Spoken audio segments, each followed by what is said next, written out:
जय हिंद साथियों, मैं अपने इस वीडियो में आपका पुनः स्वागत करता हूं। दोस्तों, आज हम लोग बात करेंगे पृष्ठ तनाव यानी सरफेस टेंशन क्या होता है। तो पहले हम समझते हैं पृष्ठ तनाव का मतलब क्या होता है। तो पृष्ठ का मतलब होता है सतह, तनाव का मतलब होता है खिंचाव। तो यहाँ पे बेसिकली पृष्ठ तनाव में हम लोग द्रव के बारे में पढ़ेंगे। तो देखिए, जैसे आपने पढ़ा होगा द्रव में श्यानता पढ़ा होगा, आपने विद्युत धारा में प्रतिरोध पढ़ा होगा। तो पहले हम बात करते हैं श्यानता। श्यानता क्या होता है? देखिए, प्रत्येक द्रव के अंदर एक ऐसा गुण होता है जो क्या करता है कि वो अपने प्रवाह का विरोध करता है। यानी अगर आप जैसे किसी द्रव को प्रवाहित करा दें, गिरा दें ज़मीन पर, तो आप देखते हैं कि वो आगे बढ़ते जाता है, फिर कुछ देर बाद जाके रुक जाता है। तो रुकता क्यों है? क्योंकि उसके अंदर एक ऐसा नेचर है जो क्या करता है, द्रव के प्रवाह में अवरोध उत्पन्न करता है, जिसको हम लोग श्यानता बोलते हैं। उसी तरह अगर बात करें विद्युत धारा, तो किसी चालक तार में अगर करंट प्रवाहित होती है, यानी विद्युत धारा प्रवाहित होती है, तो उसके अंदर कुछ ऐसे, उस तार के अंदर कुछ ऐसे नेचर होते हैं जो क्या करते हैं, धारा के प्रवाह में अवरोध उत्पन्न करते हैं, जिससे हम लोग क्या कहते हैं, प्रतिरोध कहते हैं। तो दरअसल ये जितनी भी बातें, जैसे भी मैंने श्यानता की बात की, तो श्यानता क्या, द्रव के अंदर एक गुण है जो द्रव के प्रवाह में अवरोध डालेगा। उसी तरह चालक पदार्थ या किसी भी पदार्थ के अंदर एक ऐसा गुण होता है जो क्या करता है, विद्युत धारा के प्रवाह में अवरोध डालता है, तो उसे प्रतिरोध कहते हैं। उसी तरह द्रव के अंदर एक ऐसा और भी गुण होता है जो क्या करता है कि अपने एरिया, यानी उसका जो सरफेस होता है, अगर वो बढ़ रहा है, है बड़ा है, तो उसको वो क्या करेगा, मिनिमम यानी छोटा करने का वो प्रयास करेगा। तो प्रत्येक द्रव के अंदर एक ऐसा नेचर होता है जो क्या करता है, अपने सतह यानी अपने पृष्ठ के क्षेत्रफल को न्यूनतम यानी कम से कम बनाने की प्रवृत्ति रखता है।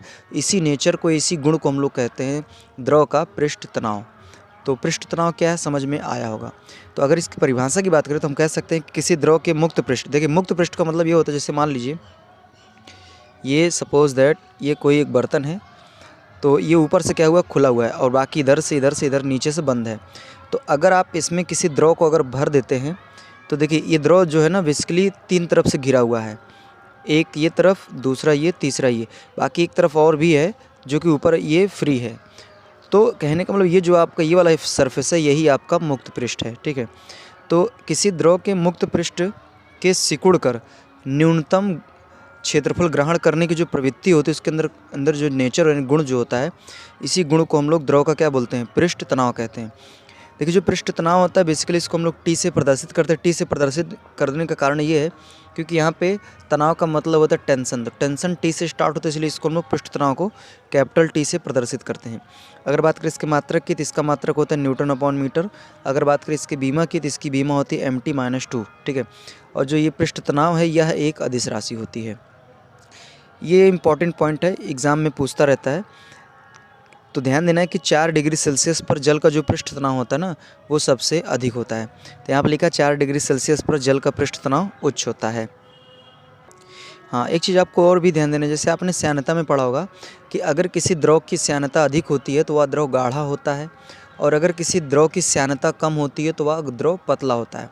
तो उसी तरह यहाँ भी है, अगर किसी जैसे अगर द्रव का पृष्ठ तनाव अधिक है तो वह द्रव गाढ़ा होगा, और अगर किसी द्रव का पृष्ठ तनाव कम है तो वह द्रव क्या होगा, पतला होगा। इस बात को आपको क्या करना, ध्यान देना है।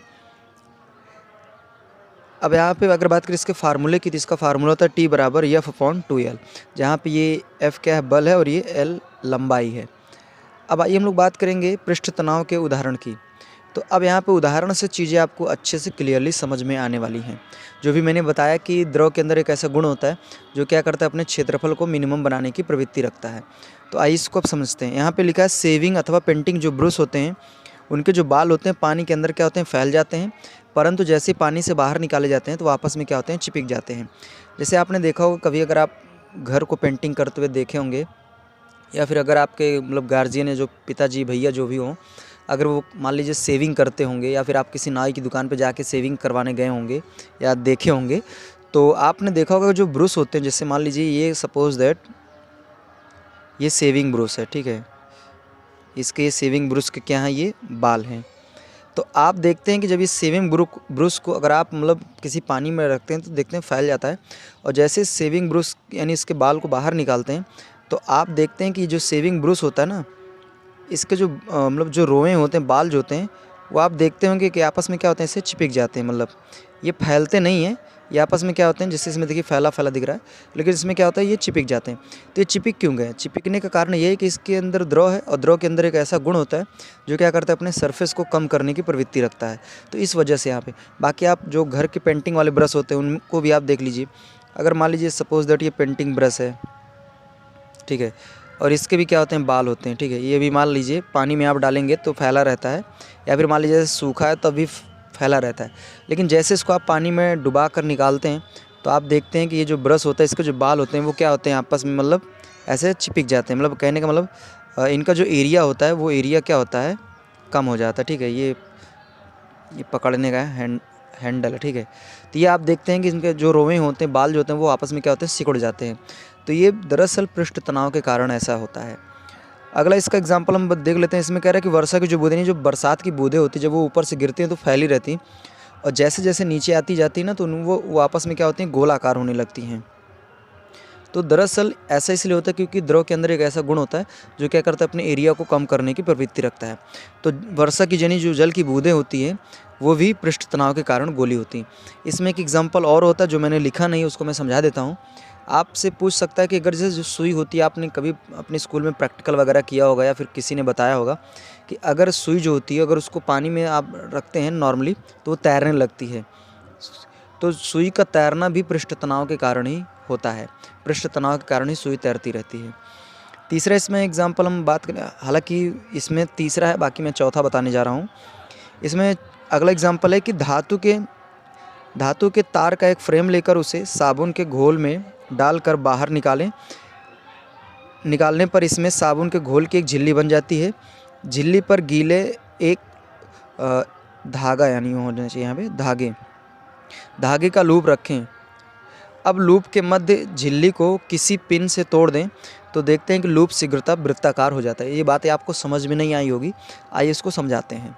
दरअसल इसमें ये कहा जा रहा है कि आप क्या करिए, एक फ्रेम लीजिए। मतलब फ्रेम का मतलब एक कोई मतलब तार लीजिए, उसको एक ढांचा में बना लीजिए इस तरह से, ठीक है। और आप एक साबुन का घोल का मतलब कि उसमें साबुन डाल के बढ़िया से उसको आप फेंट दीजिए। उसके बाद इसको क्या करिए, जो फ्रेम आपने बनाया है तार का, इसको ले जाकर उसी घोल में डुबा के निकालेंगे।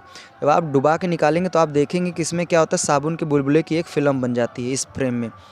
फिर आप एक काम करिए, गीला लीजिए, मतलब एक धागा लीजिए, पतला धागा, उसको क्या करिए, गीला कर लीजिए। गीला करने के बाद उसको ऐसे मतलब ऐसे बांध लीजिए। बांधने के बाद उसको इसी पे फेंक दीजिए। जब आप इसे फेंक देंगे ना, तो जो धागा होगा कुछ इस आकार में वो इस पे गिरेगा। फिर उसके बाद आप क्या करिए, अब दोबारा इसको आप यहाँ से ऐसे तोड़ दीजिए, मतलब किसी पिन से या पेन से ही इसको आप क्या करिए, तोड़ दीजिए। तो जब तोड़ देंगे तो आप देखेंगे कि जो ये फिल्म, मतलब इसमें जो फिल्म में धागा था वो कुछ इस आकार में आ जाएगा, यानी पूर्णतः वृत्ताकार में आ जाएगा। ये देखिए, इसमें थोड़ा ऊट पटांग टाइप का बना है, लेकिन इसमें क्या होगा, कुछ देर बाद आप देखेंगे कि वो धागा क्या होगा, वृत्ताकार आकृति में आ जाएगा। तो ऐसा इसलिए हुआ क्योंकि इसके अंदर, द्रव के अंदर क्या होता है, पृष्ठ तनाव। तो पृष्ठ तनाव के कारण ही ये जो धागा है इस आकार से होकर ही वृत्ताकार में इसलिए आया, क्योंकि द्रव के अंदर एक ऐसा गुण होता है जो क्या करता है, अपने सरफेस को कम करने की प्रवृत्ति रखता है। तो इस वजह से ऐसा होता है। तो इसका मतलब यही जो भी मैंने यहाँ पे पढ़ा है, इसको अब पढ़ेंगे तो आपको अच्छी तरीके से समझ में आ जाएगा। अब आइए इस पर हम एक न्यूमेरिकल कर लेते हैं जो कि एग्ज़ाम में पूछे जाते रहते हैं।